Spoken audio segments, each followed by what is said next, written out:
Advocate सेराब Mushrif यांना शिवीगाळ करून जीवघेणा हल्ला केल्याप्रकरणी मिरज असोसिएशनतर्फे न्यायालयीन कामकाज बेमुदत बंद ठेवण्याचा आज बैठकीत निर्णय झाला असून आज मिरज बार असोसिएशनचे सुमारे 125 ते 150 वकील आणि संघटनेच्या पदाधिकाऱ्यांनी मिरज उपविभागीय पोलीस अधिकारी प्रणिल गिल्डा यांची भेट घेऊन निवेदन दिले आहे।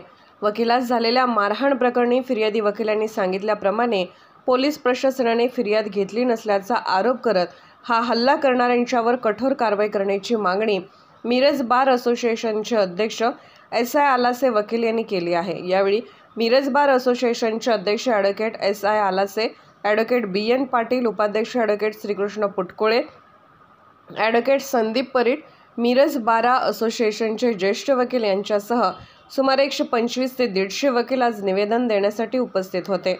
वकिलाला झालेल्या मारहाणीच्या प्रकरणी सांगली जिल्ह्यातील बारा शिक्षणतर्फे एकदिवसीय कामकाज बंद करण्यात आल्याचे सांगण्यात आले।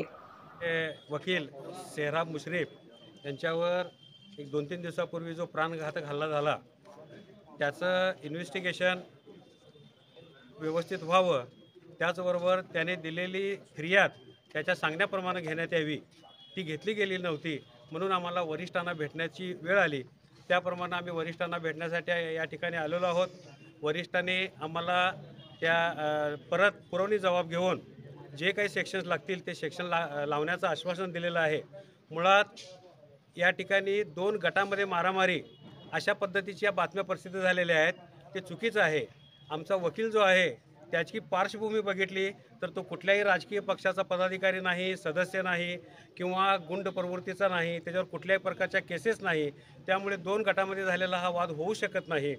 केवळ लहान मुलाच्या लेझर टॉर्चची बॅटरी त्यांच्या मुलाच्या याच्यावर पडली आणि तो बाप म्हणून त्यानं विचारलं की बाबा माझ्या मुलाला का मारतोस, तेवढ्यावरून एवढी मोठी मारामारी झालेली आहे। आणि एक वकील आहे हे ते ज्ञात असूनही, माहिती असूनही त्यांनी त्याच्यावर मारहाण केलेली आहे। म्हणून आमचं म्हणणं असं आहे की दोन्ही पार्ट्याची पार्श्वभूमी तपासा आणि मग सांगा 2 गट आहेत का नाहीत। ज्याचा गटच नाही अशा माणसाला मारलं गेलेलं आहे।